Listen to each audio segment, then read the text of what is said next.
Alhamdulillahirabbil alamin wa bihi nasta'in wa ala umuri dunya waddin wassalatu wassalamu ala asrofil anbiya'i wal mursalin sayyidina wa maulana Muhammadin wa ala alihi wa sahbihi ajma'in, amma ba'du.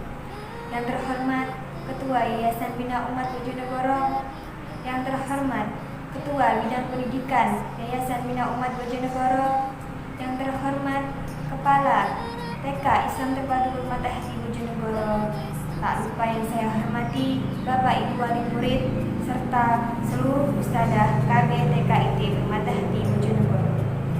Pertama-tama, marilah kita panjatkan rasa syukur kita kepada Allah Subhanahu wa Ta'ala yang telah memberikan kita kesehatan sehingga kita bisa melaksanakan aktivitas kita dengan keadaan sehat. Alhamdulillah.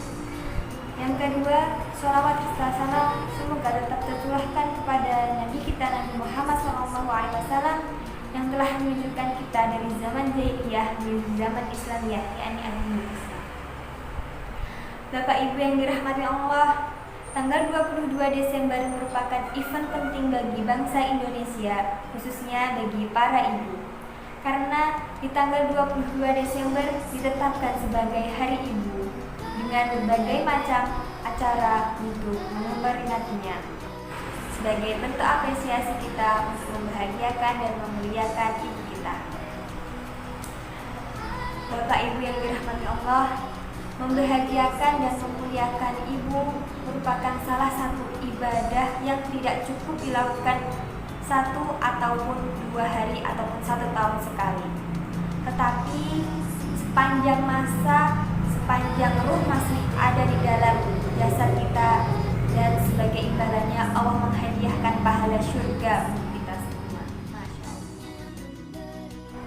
Nah, Bapak Ibu yang dirahmati Allah, dalam kesempatan ini keluarga besar KBTK Islam Terpadu Permata Hati Bojonegoro mengadakan acara parenting dengan tema Peran Ibu Hebat di Masa Pandemi oleh Ibu Evita Muslimah Isnanda Putri sebagai apresiasi kita untuk para ibu-ibu pejuang perempuan yang handal dan tangguh, dengan susunan acara sebagai berikut. Acara yang pertama pembukaan, acara yang kedua tilawah, dilanjutkan dengan sambutan-sambutan. Acara selanjutnya yaitu materi yang akan disampaikan oleh Ibu Evita Muslimah Isnanda Putri dengan tema Peran Ibu Hebat di Masa Pandemi. Acara yang kelima yaitu penutup. Sebelum acara kita mulai, marilah kita buka dengan bacaan basmalah dan sholawat Nabi. Bismillahirrahmanirrahim. Allahumma sholli ala Muhammad wa ala ali sayyidina Muhammad. Selanjutnya tilawah. Mari kita baca surat Luqman ayat 14. A'udzu billahi minasy syaithanir rajim. Bismillahirrahmanirrahim. Wa waswaynal insana biwalidayhi hamalathu ummuhu wahnan ala wahnin wa fisaluhu fi amain anishkur li wa liwalidayka ilayyal masir. Shadaqallahul adzim. Dilanjutkan sambutan yang pertama oleh Ibu Ketua Komite yang akan disampaikan oleh Ibu Nur Sofiati. Kemudian sambutan yang kedua oleh Ibu Kepala TK Islam Terpadu Permata Hati Bojonegoro, Ibu Dewi Awani Rum SPD. Assalamualaikum warahmatullahi wabarakatuh. Alhamdulillahirabbil alamin, wassalatu wassalamu ala asrofil anbiya'i wal mursalin wa ala alihi washabihi ajmain, amma ba'du.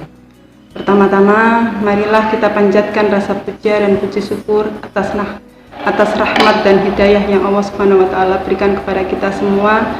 Salawat serta salam tetap tercurahkan kepada junjungan kita Nabi besar Muhammad sallallahu alaihi wasallam, karena beliaulah yang telah membimbing kita dari jalan jahiliyah menuju jalan Islamnya.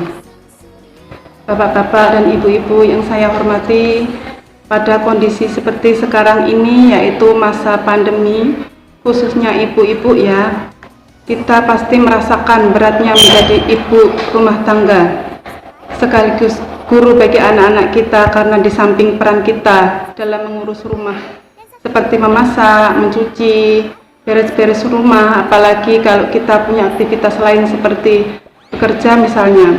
Nah, di sini peran orang tua, terutama ibu, yang sebenarnya sedang dijalankan. Banyak ibu-ibu yang stres menghadapi tingkah pola anak di rumah dan menjalankan tugas-tugasnya di rumah. Agar kaum ibu selama masa pandemi ini tidak stres dalam menjalankan tugas dan tanggung jawabnya di rumah, maka para ibu harus dipahamkan kembali betapa besarnya peran dan tanggung jawabnya bagi pembentukan generasi, agar kembalinya ibu di rumah tidak diisi dengan aktivitas yang mengalir begitu saja tanpa berkontribusi positif bagi pembentukan generasi bangsa yang berkualitas. Karena baik buruknya seorang anak tidak dipengaruhi oleh baik atau tidaknya seorang ibu yang menjadi panutan bagi anak-anaknya. Pernahkah kita mendengar kisah-kisah kepahlawanan atau kemuliaan seseorang? Siapakah dalang dibalik keberhasilan mereka? Menjadi seorang yang pemberani, ahli ilmu, atau bahkan seorang imam. Tidak lain adalah seorang ibu yang membimbingnya. Karena kasih sayang, pendidikan yang baik, dan doa dari seorang ibu merupakan kekuatan yang dapat menyemangati anak-anak dalam kebaikan. Demikianlah peran seorang ibu, dan tidak ada peran yang lebih mendatangkan pahala yang banyak, melainkan peran pendidikan anak-anaknya menjadi anak yang baik, solih-solihah, yang setiap aktivitasnya dilandasi atas iman semata-mata mencari ridha Allah Subhanahu wa Ta'ala. Maka dari itu, terima kasih kepada mama-mama yang sudah berkorban banyak waktu dan tenaga dalam mendampingi dalam belajar di masa pandemi ini. Semoga Allah membalas dengan kebaikan yang berlimpah. Amin. Hanya itu yang dapat saya sampaikan, kurang lebihnya mohon maaf. Billahi taufik wal hidayah wa ridho wal inayah. Wassalamualaikum warahmatullahi wabarakatuh. Assalamualaikum warahmatullahi wabarakatuh. Alhamdulillahirabbil alamin wa bihi nasta'inu ala umuri dunya waddin. Wassalatu wassalamu ala asrofil mursalin Nabiyina Muhammadin wa ala alihi wa sahbihi ajma'in, amma ba'du. Yang terhormat Ibu Evita Muslimah Isnanda Putri selaku narasumber dan sekaligus ibunda dari Ananda Nara. Yang kami hormati Bapak Ibu Wali Murid KB TK Islam Terpadu Permata Hati Bojonegoro. Yang kami hormati Bapak Dr. Widi Hermawansyah selaku Ketua Yayasan Bina Umat Bojonegoro. Bapak Ibu yang dirahmati Allah, tanpa terasa kita sudah berada di akhir semester 1 di masa pandemi ini. Kami mewakili pihak sekolah mengucapkan terima kasih yang sebesar-besarnya kepada panjenengan semuanya yang telah sabar dalam mendampingi Ananda belajar di rumah. Tetap menjaga kesehatan nggih Bapak Ibu semuanya, disiplin 3M, mencuci tangan menggunakan sabun, memakai masker, dan tetap menjaga jarak. Bapak Ibu yang dirahmati Allah, dalam kesempatan ini kami pihak sekolah ingin menyapa panjenengan semua dalam acara parenting virtual ya, acara parenting kesehatan dalam rangka menyambut Hari Ibu dengan tema orang tua hebat, peran orang tua hebat di masa pandemi, yang insya Allah itu sudah panjenengan semua jalani di masa pandemi ini. Semoga parenting pada pagi hari ini bisa membawa manfaat untuk kita semuanya. Semoga panjenengan semua senantiasa sehat dan Allah lindungi dimanapun panjenengan berada. Tetap stay at home dan disiplin 3M. Wassalamualaikum warahmatullahi wabarakatuh. Sambutan selanjutnya akan disampaikan oleh Ketua Yayasan Bina Umat. Assalamualaikum warahmatullahi wabarakatuh. Alhamdulillah, wassalatu wassalamu ala rasulillah, ala hawla wala quwata illa billah. Bapak Ibu, wali murid KBIT, TKIT Permata Hati Bojonegoro yang dirahmati Allah. Alhamdulillah, kita semua selalu dikaruniai kesehatan, kesempatan, waktu luang untuk bisa bekerja, beribadah, beraktivitas di tengah pandemi yang merebak di berbagai belahan dunia, tak lepas di kota kita, daerah kita tercinta Bojonegoro ini. Namun demikian, ada hal yang tidak boleh ditinggalkan. Selain pencegahan penularan virus corona atau COVID-19 ini, kita juga harus tetap membersamai anak-anak kita, buah hati kita, untuk selalu belajar, beribadah, bersama-sama mendekatkan diri kepada Allah, dan selalu memperbaharui, mengupdate kemampuan masing-masing orang tua, wali dalam mendampingi anak maupun dalam membersamainya, baik belajar maupun beribadah. Oleh karena itu, dalam rangka Hari Ibu 22 Desember 2020 ini, saya menyambut baik acara yang diadakan oleh KB TKIT Permata Hati Bojonegoro, di mana temanya adalah orang tua hebat di tengah pandemi COVID-19. Kami harapkan ini akan bermanfaat bagi semua, bagi orang tua, bagi anak-anak utamanya, serta bagi lembaga KPIT, TKIT Permata Hati Bojonegoro. Semoga apa yang dihasilkan dari acara ini bisa memberikan manfaat yang luas, bisa menjadikan kita orang tua yang hebat, bisa mencetak generasi emas, generasi Rabbani, generasi Qur'ani yang insya Allah diridhoi oleh Allah SWT. Saya kira itu saja. Terima kasih. Selamat mengikuti acara. Wassalamualaikum warahmatullahi wabarakatuh. Selanjutnya yaitu acara inti yang akan disampaikan oleh Ibu Evita Muslimah Isnanda Putri dengan tema Peran Ibu Hebat di Masa Pandemi. Kepada beliau, disilakan. Assalamualaikum warahmatullahi wabarakatuh. Perkenalkan, nama saya Evita Muslimah Isnanda Putri. Saya ibunda dari Muhammad Nara Rajendra Putra, siswa TKIT Permata Hati kelas B2. Salam sehat dan semangat. Alhamdulillahirrahmanirrahim. Hari ini kita akan melakukan sharing dengan topik yang sangat menarik, yaitu menjadi ibu hebat di masa pandemi COVID-19, di mana kegiatan ini dibuat oleh TKIT Permata Hati Bojonegoro dalam rangka memperingati Hari Ibu.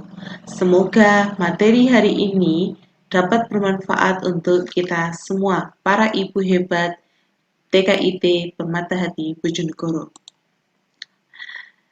Pandemi COVID-19 adalah sesuatu hal yang sering kita dengar dan kita alami saat ini.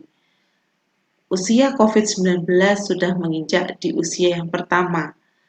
Pada tahun 2019, virus coronavirus disease ini mulai mengancam dunia.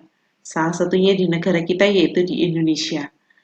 Dan saat ini sudah menjadi wabah bagi dunia, sehingga dikenal dengan istilah pandemi COVID-19.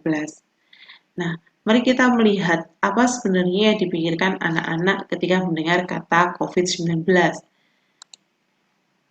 Menurut seorang anak di Jepang yang bernama Ryu, ketika ditanya tentang COVID-19, dia berkata, "I'm sad because I cannot play with my friends now in the school year."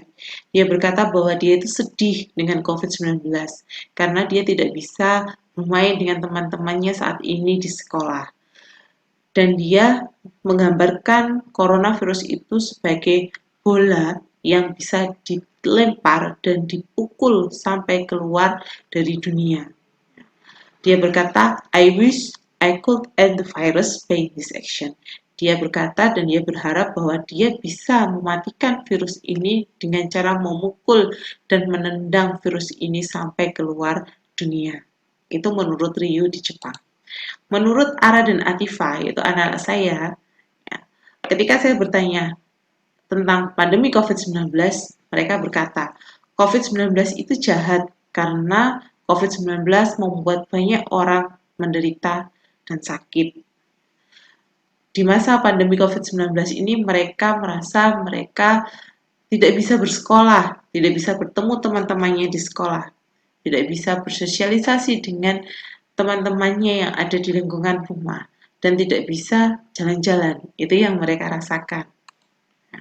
Menurut Gyun-woo, ya, salah satu anak di Korea Selatan, usia 11 tahun, ia berkata bahwa ketika melihat orang yang terjangkit virus corona ini, dia merasa takut.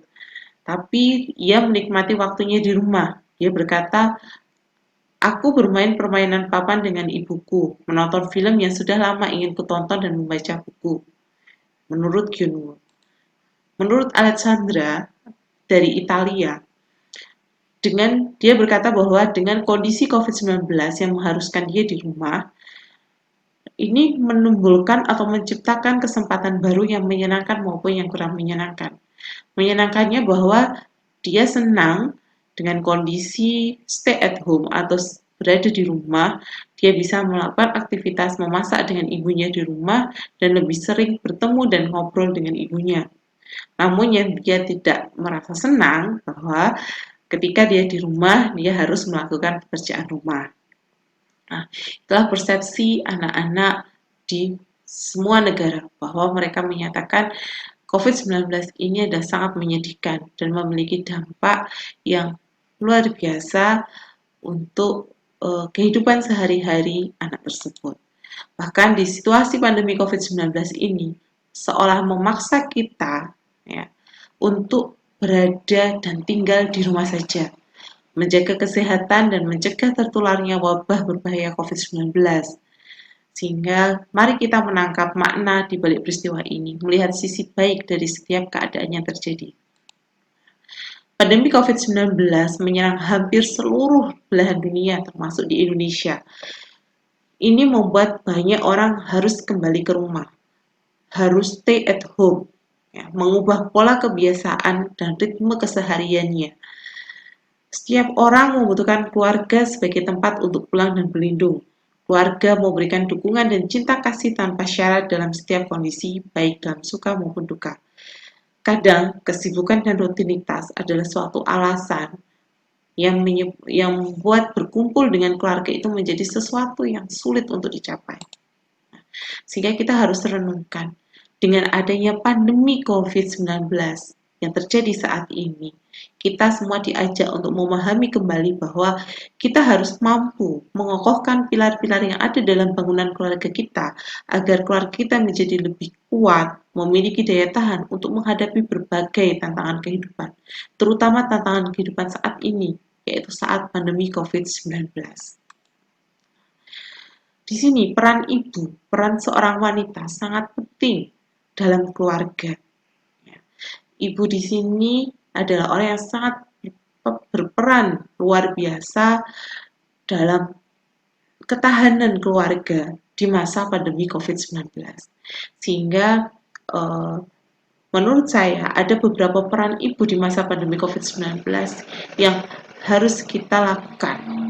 Yang pertama adalah role model PHBS. Kita sebagai role model, ibu sebagai role model, yaitu sebagai contoh dalam pembiasaan berperilaku hidup bersih dan sehat. Karena akar dari masalah COVID-19 ini adalah bagaimana cara kita mampu bertahan dari COVID-19 ini dengan melakukan perilaku hidup bersih dan sehat. Agar anak kita bisa melakukan pembiasaan perilaku hidup bersih dan sehat, kita sebagai seorang ibu harus memberikan contoh. Karena karakteristik anak usia dini yaitu mereka cenderung akan melakukan sesuatu ketika melihat dan meniru apa yang dilakukan oleh orang di sekitar, terutama ada orang yang terdekat dengan dia, yaitu kita sebagai seorang ibu. Sehingga peran utama ibu yang pertama yaitu sebagai role model pembiasaan perilaku hidup bersih dan sehat, terutama dalam kegiatan 3M, yaitu pencegahan, prosedur pencegahan penanggulangan COVID-19. Yang kedua, kita sebagai ibu merupakan sumber informasi utama bagi anak-anak kita tentang kasus perkembangan COVID-19. dan bagaimana kita bisa mengkomunikasikan kepada anak kita, kepada keluarga kita tentang informasi-informasi yang benar tentang COVID-19. Dikarenakan banyak sekali sumber informasi tentang COVID-19 ini yang kita tahu dan kita belum kadang kita tahu, bahkan kita belum tahu juga kebenarannya. Sehingga kita harus bisa menyampaikan informasi yang benar tentang COVID-19 kepada keluarga, terutama kepada anak-anak kita. Dan berikutnya adalah kita harus menjalin komunikasi yang bagus selama proses tinggal di rumah atau selama terjadinya kegiatan pandemi COVID-19 dan seterusnya. Bagaimana kita kemudian mengelola kecemasan dan stres yang terjadi pada anak di masa pandemi COVID-19. Yang ketiga, peran ibu sebagai caregiver, yaitu pemberi layanan. Memberi layanan dalam bentuk hal apa?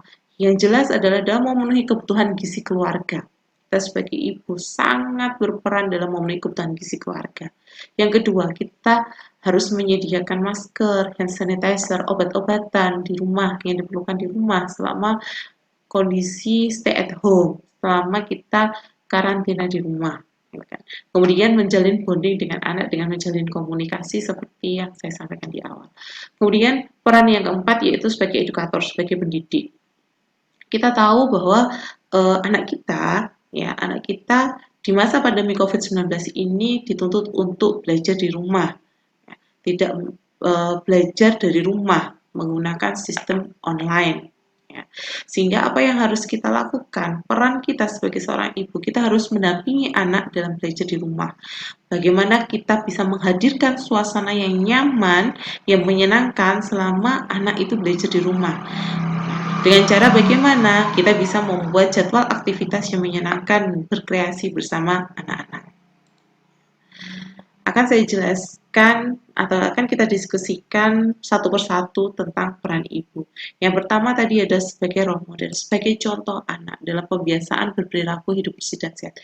Bagaimana caranya, bagaimana aplikasinya? Yang pertama adalah dengan kita sebagai seorang ibu harus menjaga kebersihan lingkungan rumah setiap hari. Kita melakukan aktivitas pembersihan rumah setiap hari untuk menjaga anak melakukan kegiatan di rumah dengan nyaman dan aman. Kemudian yang kedua, mengajak anak untuk melakukan aktivitas fisik atau olahraga, dan berjemur di pagi hari minimal 30 menit setiap harinya. Kemudian melakukan pembiasaan 3M dalam pencegahan penularan COVID-19 dan meningkatkan imunitas atau daya tahan tubuh keluarga. Dikarenakan COVID-19 ini juga akan rentan terjadi pada anak-anak yang mengalami kondisi imunitas ataupun daya tahan tubuh yang kurang. Bagaimana kita meningkatkan daya tahan tubuh kita dan melindungi keluarga kita dari COVID-19? Sebenarnya cukup mudah, dengan cara memperbaiki nutrisi yang masuk ke dalam tubuh kita dengan memperbanyak sayur dan buah, olahraga, aktivitas fisik, cukup istirahat, jaga jarak, kemudian melakukan perilaku atau pola hidup bersih dan sehat. Nah, ini yang sering kita dengar dan sering kita sampaikan ke anak-anak kita, bahwa kita harus melakukan pembiasaan 3M selama adanya pandemi COVID-19 ini. Apa itu 3M? 3M itu ada singkatan dari yang pertama, mencuci tangan menggunakan sabun dengan 6 langkah. Ataupun kalau kita berpergian, kita tidak menggunakan sabun atau kita tidak menemukan sabun, kita harus membiasakan diri mencuci tangan dengan menggunakan hand sanitizer. Jadi kita siapkan anak kita ketika berpergian keluar rumah dengan 1 botol hand sanitizer agar setiap saat mereka bisa melakukan cuci tangan. Yang kedua yaitu menggunakan masker.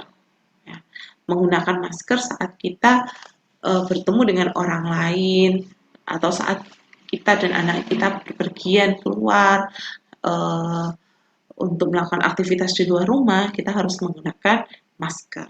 Yang ketiga yaitu menjaga jarak minimal 1 meter dan menghindari kerumunan. Nah, ini yang sering kita abaikan terkait dengan kerumunan. Bahkan kadang kerumunan kan terjadi di pasar, kemudian di supermarket, kemudian di kegiatan-kegiatan seperti hajatan. Nah, itu harus kita hindari. Kita harus hindari karena adanya kontak fisik. Nah, 3M ini selalu kita terapkan dan selalu kita sampaikan ke anak bahwa 3M ini harus dibiasakan karena kondisi COVID-19 ini belum berakhir. Yang kedua, sebagai sumber informasi dan komunikasi. Menyampaikan informasi yang benar tentang COVID-19 kepada keluarga. Ini adalah peran ibu. Ya. Nah, banyak sekali informasi-informasi yang beredar ya, tentang COVID-19. Kita kadang bingung, informasi ini benar atau salah gitu kan ya. Kemudian apakah harus diikuti atau tidak? Apa yang harus kita lakukan untuk mengetahui informasi ini benar atau salah? Nah, di sini saya sampaikan ada tips mencari informasi yang benar. Ada 6 tips yang bisa kita lakukan. Yang pertama adalah kita harus selektif. Hati-hati dengan judul yang provokatif. Ya. Dengan judul-judul berita yang provokatif, kita harus selalu waspada dan hati-hati. Kemudian yang kedua, selektif dan cermati alamat situs. Ya, jika menggunakan domain blog seperti Blogger, Blogspot itu informasinya adalah masih diragukan. Kemudian yang ketiga adalah periksa fakta dan data. Yang keempat, periksa kembali keaslian foto. Yang kelima, kalau kita mau berdiskusi ya sebenarnya ada wadah diskusi anti hoax ya, yaitu komunitas online Turn Back Hoax yang ada di Facebook. Ya, kita bisa ikut serta masuk sebagai anggota kelompok di sana untuk akan mendapatkan informasi yang benar ataupun salah.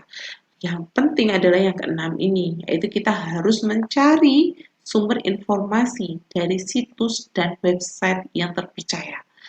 Untuk situs resmi dari situs resmi dari berita-berita tentang Corona atau COVID-19 bisa kita jumpai di www.covid19.go.id atau www.promkes.kemkes.go.id atau www.kemkes.go.id atau www.who.int/Indonesia. Ini adalah situs-situs resmi dari pemerintah Indonesia maupun dari WHO terkait dengan berita mengenai COVID-19. Nah, kemudian bagaimana tips mengelola kecemasan atau stres pada anak? Anak-anak juga dapat merasa khawatir, kesal, bingung, atau sedih selama pandemi COVID-19 dengan melihat berita-berita yang ada. Ya, atau mendengar berita yang ada, mereka juga akan merasakan hal seperti itu. Nah, bagaimana mengelola kecemasan dan stres pada anak di masa pandemi? Ada beberapa tips. Yang pertama adalah kita harus mendengarkan anak jika ia menyuarakan isi hatinya. Jangan sampai kita potong ya apa yang mereka sedang ceritakan. Dengarkan. Jadilah pendengar yang baik untuk anak. Ya. Yang kedua, bicara dengan lembut. Ya. Kita sampaikan saran-saran kita sampaikan informasi secara lembut ya, dan berusaha untuk menghibur anak ketika anak dalam kondisi sedang cemas atau stres.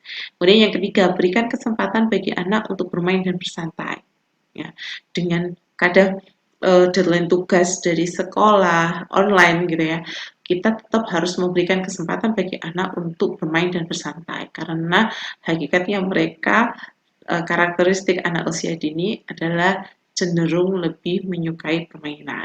Ya. Kemudian yang keempat, buat rutinitas baru untuk belajar, bermain, dan bersantai dengan aman. Jadi memberikan inovasi dan kreativitas ya dalam kegiatan belajar, bermain, bersantai dengan aman dan nyaman. Yang terakhir yaitu menyampaikan situasi yang sedang dihadapi pada anak-anak dengan kata-kata yang mudah dipahami, sesuai dengan informasi atau sumber informasi resmi dan terpercaya. Yang berikutnya yang ketiga, peran ibu sebagai caregiver atau pemberi layanan. Kita harus memenuhi kebutuhan gizi keluarga. Ingat bahwa dalam memenuhi kebutuhan gizi keluarga ini, dalam memenuhi kebutuhan makan sehari-hari sebaiknya konsumsi makanan pokok, lauk pauk, sayur buah yang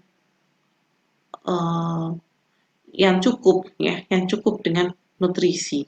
Kemudian ingatkan anak untuk membiasakan minum air putih minimal 8 gelas sehari. Ya. kita juga sebagai ibu harus menjaga gizi makanan dan gaya hidup kita maupun anak serta keluarga kita dengan cara mengkonsumsi makanan bergizi seimbang, melihat isi piring. Di dalam isi piring harus ada makanan pokok atau nasi, karbohidrat, kemudian ada lauk pauk, sayuran, kemudian ada buah-buahan, serta minum air 8 gelas sehari. Kemudian kita batasi penggunaan gula, garam, dan lemak di lingkungan keluarga. Kemudian kita berikan tambahan konsumsi suplemen multivitamin yang diperlukan untuk anak-anak. Kemudian kita sampaikan kepada suami kita untuk menghindari rokok dan minuman beralkohol. Kemudian istirahat teratur dan tidur yang cukup, terutama untuk anak-anak. Sehari mereka harus tidur minimal 8 jam. Kemudian harus dalam kondisi rileks dan mengendalikan emosi serta melakukan aktivitas fisik minimal 30 menit setiap harinya. Nah, kadang kita dalam memenuhi kebutuhan gizi keluarga juga harus paham tentang keamanan pangan kita. Ya. Menurut WHO ada 5 keamanan pangan yang harus dilakukan oleh ibu. Yang pertama adalah melakukan pembersihan tangan ya dengan cuci tangan dengan air yang mengalir dan sabun serta pembersihan dari bahan makanan yang akan dipakai harus dicuci terlebih dahulu.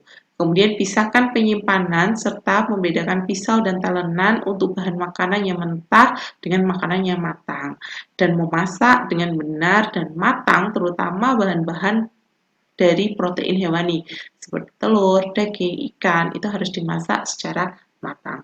Yang keempat adalah simpan makanan matang pada suhu yang tepat dan aman. Ya, apalagi saat ini kondisi hujan, kondisi buah-buahan mangga banyak ya, jadi banyak lalat. Nah, ini harus dijaga. Ya, dijaga makanan kita dari hewan lalat seperti itu. Kemudian yang kelima adalah gunakan air dan bahan baku yang aman. Hindari penggunaan bahan pengawet, bahan pemanis, tambahan rasa, penguat rasa. Ya, kita gunakan bahan-bahan yang aman saja untuk memenuhi kebutuhan gizi keluarga kita. Yang terpenting adalah apalagi untuk anak-anak harus mencukupi asupan sayur dan buah. Ya, dikarenakan sayur dan buah ini mengandung vitamin dan mineral serta antioksidan yang mampu melawan radikal bebas. Ya.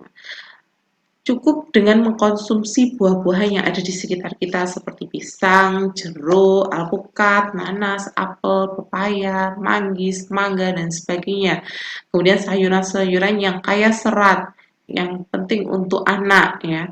Contohnya adalah sayuran yang berdaun hijau seperti kangkung, bayam, kemudian terong, tauge, daun singkong, labu. Nah, jadi sayuran dan buah-buahan saya yakin ada dan mudah didapatkan di lingkungan di sekitar kita. Dan apabila anak tidak begitu suka dengan tampilan sayur dan buah, kita bisa memodifikasi makanan dengan membuat semacam puding atau membuat campuran sayuran dengan protein hewani yang mereka suka seperti itu. Oke, kemudian menyediakan masker yang sesuai standar. Kita harus selalu menyediakan masker ya di rumah. Masker dan hand sanitizer itu harus kita sediakan di rumah. Masker digunakan untuk ketika kita berpergian atau ketika ada tamu yang datang atau ketika kita berinteraksi dengan orang lain.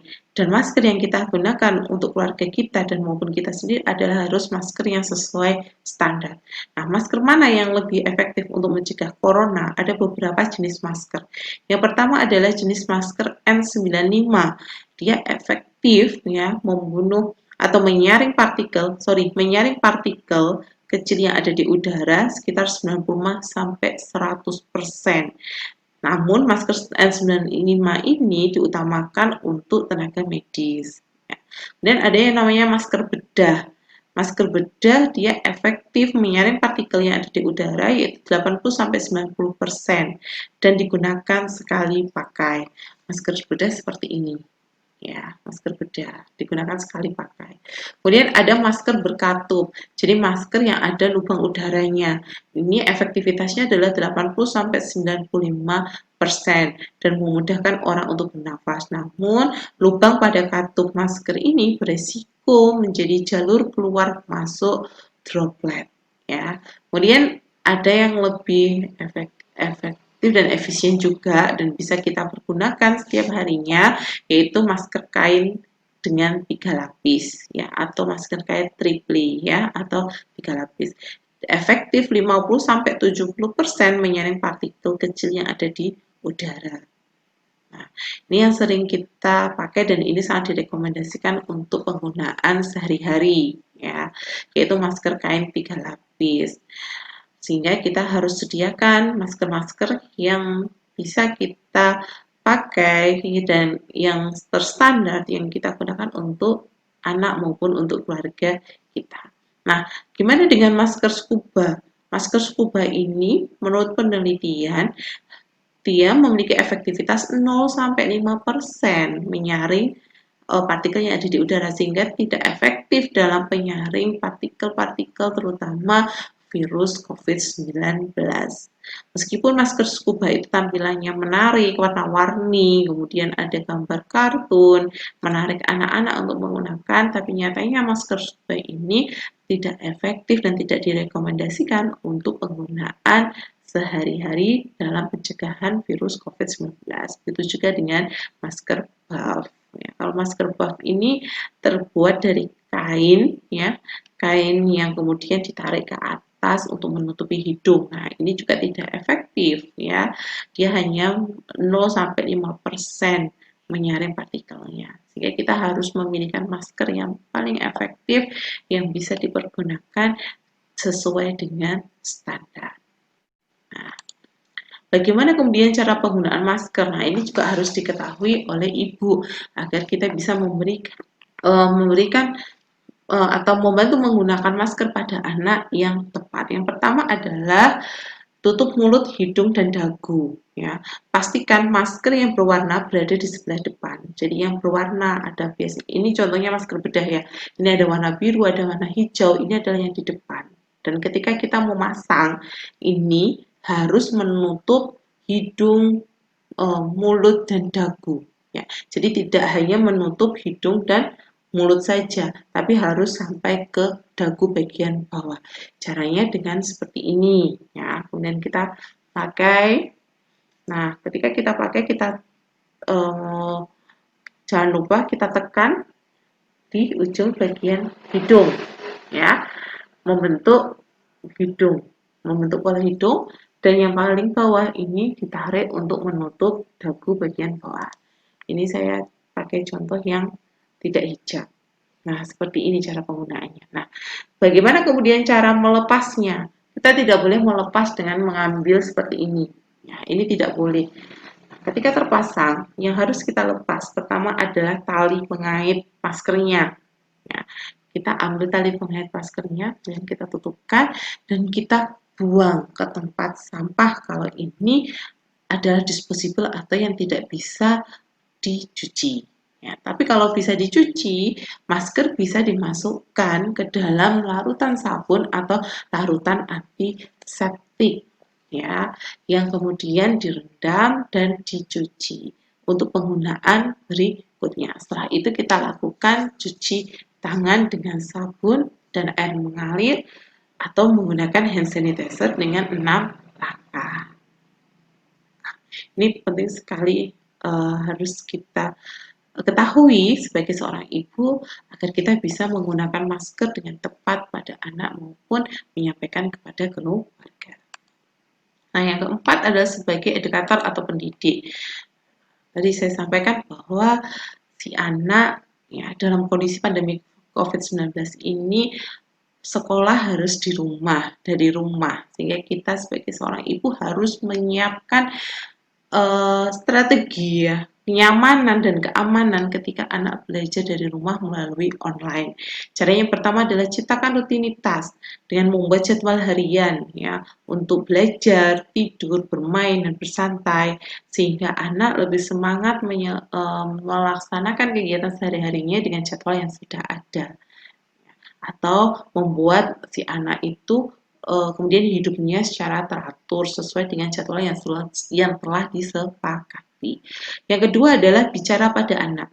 Luangkan waktu setiap hari untuk berbincang dengan anak tanpa gangguan, ya, terutama gangguan gadget atau HP. Ya. Jadi kita luangkan waktu ya setiap hari untuk bisa ngobrol dengan anak. Kemudian yang ketiga adalah kita harus membuat suasana yang aman dan nyaman saat anak belajar online, terutama keamanan dalam penggunaan internet. Yang berikutnya adalah keamanan dalam paparan cahaya atau layar handphone atau layar laptop pada mata anak kita ya, sehingga kita harus batasi penggunaan atau paparan mata dengan layar handphone atau layar laptop. Ya, kemudian utamakan komunikasi.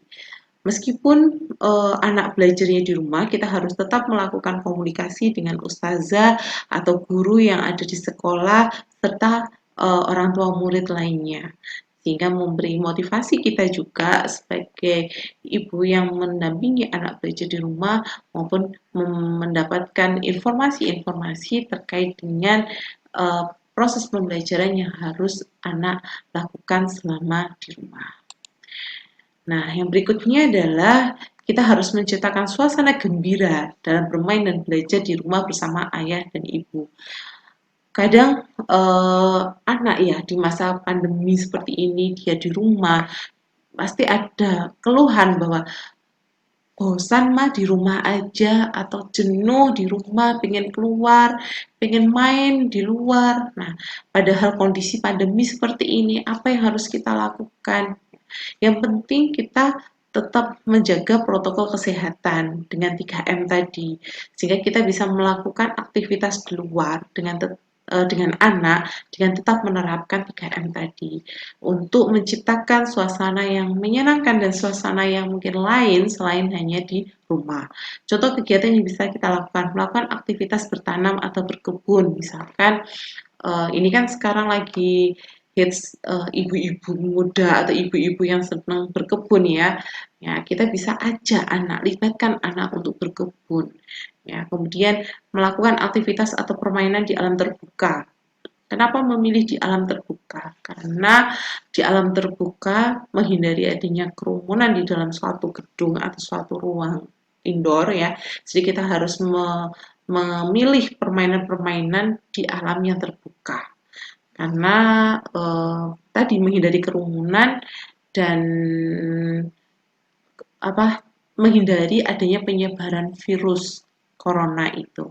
Kemudian yang ketiga yaitu bermain peran, bisa dilakukan di rumah, bermain peran bersama ayah dan ibu. Kemudian kita bisa lakukan storytelling, kita bercerita ataupun anak diminta untuk bercerita, anak membaca buku kemudian meminta untuk menceritakan kembali isi buku yang telah dibaca. Nah, itu bisa kita lakukan. Kemudian berkreasi dengan menggunakan bahan-bahan bekas. Ini ada beberapa contoh kegiatan gembira anak selama pandemi COVID-19 yang kami terapkan di rumah ya bersama anak-anak.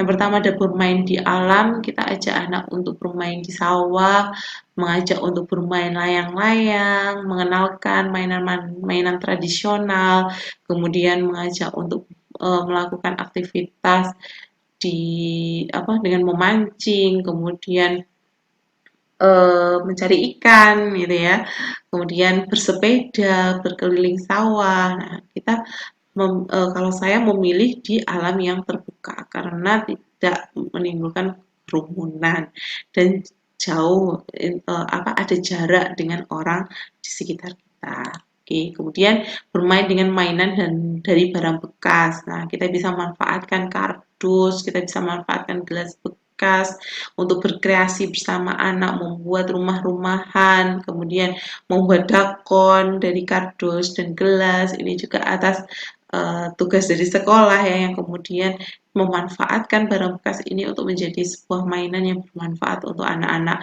Kemudian di sini kami membuat permainan dengan istilahnya simulasi kota ya, simulasi kota. Di sini ada membuat dari kardus, ada gedung, kemudian ada sekolah, ada hospital. Ini juga bisa dengan bermain peran ya. Kemudian memanfaatkan mainan-mainannya ada seperti mobil-mobilan untuk dimainkan oleh anak-anak sehingga tidak bosan di rumah ya. Kemudian di sini bermain peran dan melakukan aktivitas sehari-hari. Nah, ini contoh yang simple ya. Anak-anak saya kemarin ini membuat boneka Upin Ipin dari kertas. Kemudian mereka terinspirasi dari cerita Upin Ipin membuat wayang. Ya, membuat wayang dengan hanya bermodal kain putih dan lampu. Dia bermain peran sebagai dalang, kemudian sebagai penonton. Ya, sangat gembira sekali melihat mereka bermain seperti itu ya. Kemudian ketika hujan ini saya coba mengenalkan mereka tentang hujan agar mereka tidak takut ketika hujan ya. Tetap dengan pengawasan orang tua dan pendampingan orang tua. Berikutnya, ini melakukan aktivitas sehari-hari, membantu aktivitas sehari-hari seperti menyapu, kemudian di sini mencuci sepeda motor, kemudian menyiram tanaman, itu bisa kita lakukan secara terjadwal. Ya. Kemudian mengasah kreativitas. Nah, salah satunya di sini adalah mewarnai, melukis. Bahkan selama di rumah ini kami sediakan kertas kosong untuk mereka menulis, menggambar sesuka hati mereka, ya, menceritakan apa yang ada di imajinasi mereka sampai habis kertasnya dan harus beli lagi. Nah, memang untuk mengasah kreativitas dan daya imajinasinya selama di rumah ya. Kemudian permainan Lego atau blok. Nah, permainan Lego dan blok ini ternyata sangat efektif meningkatkan kreativitas anak dan meningkatkan daya imajinasinya.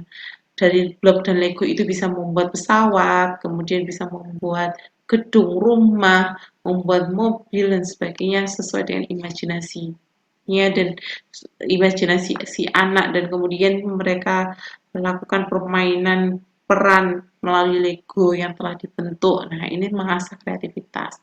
Terus kemudian ditanam. Nah, kita bisa memanfaatkan lahan di sekitar kita yang mungkin masih kosong, atau kita bisa gunakan kegiatan tanam dengan polybag, menanam apa ya, menanam sayur-sayuran, misalnya sawi. Ya, di sini saya ajak untuk menanam sawi, menanam tomat, kemudian cabai, terus jeruk seperti itu. Ya, kemudian nanti dia akan tahu hasil dari buah tanamannya dan mereka pasti senang ya, senang bahwa apa yang mereka lakukan ini ternyata bermanfaat dan menciptakan suatu karya. Nah, itu kepuasan yang luar biasa yang nantinya akan bermanfaat untuk perkembangan kecerdasan emosional maupun kecerdasan akademik bagi si anak. Nah, ada beberapa log activity untuk anak selama pandemi yang bisa Ibu dan Bapak dapatkan dari Google Drive saya, yaitu di link ini bit.ly/bahan pendampingan anak di masa pandemi. Di sini ada beberapa contoh kegiatan-kegiatan atau bahan-bahan yang bisa Bapak Ibu pakai untuk mengisi kegiatan selama anak di rumah saja. Demikian yang bisa saya sampaikan, semoga bermanfaat, dan pastinya saya juga menyadari ya bahwa semua ibu pasti adalah ibu yang hebat untuk anaknya pasti, dan akan melakukan semua kegiatan aktivitas yang pasti untuk keselamatan dan kesehatan si anak. Sehingga di akhir sharing ini saya sampaikan selamat Hari Ibu pada seluruh ibu di dunia, di Indonesia maupun di TKIP Permata Hati. Semoga kita bisa menjadi ibu yang amanah, bisa menjadi seorang ibu yang bisa menjadi panutan untuk anak-anak, dan bisa menjadi seorang ibu yang membawa kelak anak menjadi seorang anak yang sukses, berkah di dunia dan di akhirat. Terima kasih. Assalamualaikum warahmatullahi wabarakatuh. Salam sehat dan semangat untuk kita semua. Terima kasih. Terima kasih atas materi yang disampaikan. Semoga menjadi tambahan ilmu yang bermanfaat bagi kita semua. Posisi ibu adalah peran yang sangat strategis, peran yang tidak bisa digantikan oleh siapapun dalam membangun umat dan peradaban. Oleh karena itu, Islam memberi sebutan yang khusus bagi para ibu di dunia ini dengan sebutan Al-Ummu Madrasatun. Ibu adalah sekolah, sebuah instansi pendidikan yang berkualitas dengan segala sistem yang membantunya menjadikan pemimpin yang handal dan tangguh. Selamat Hari Ibu, sehat dan semangat selalu untuk bunda-bunda hebat semuanya. Semoga lelah kita bernilai pahala oleh Allah SWT. Alhamdulillah, rangkaian acara parenting hari ini selesai. Jazakumullahu khairan katsiran atas kerjasama dari semua pihak sehingga acara ini berlangsung dengan lancar. Mari kita tutup acara kita dengan bacaan hamdalah, istighfar dan doa penutup majelis. Alhamdulillahirabbil alamin. Astaghfirullahaladzim. Subhanaka Allahumma wa bihamdika asyhadu an la ilaha illa anta astaghfiruka wa atubu ilaik. Saya sebagai pembawa acara, apabila ada kata-kata yang kurang berkenan, saya mohon maaf yang sebesar-besarnya. Wabillahi taufiq wal hidayah. Wassalamualaikum warahmatullahi wabarakatuh.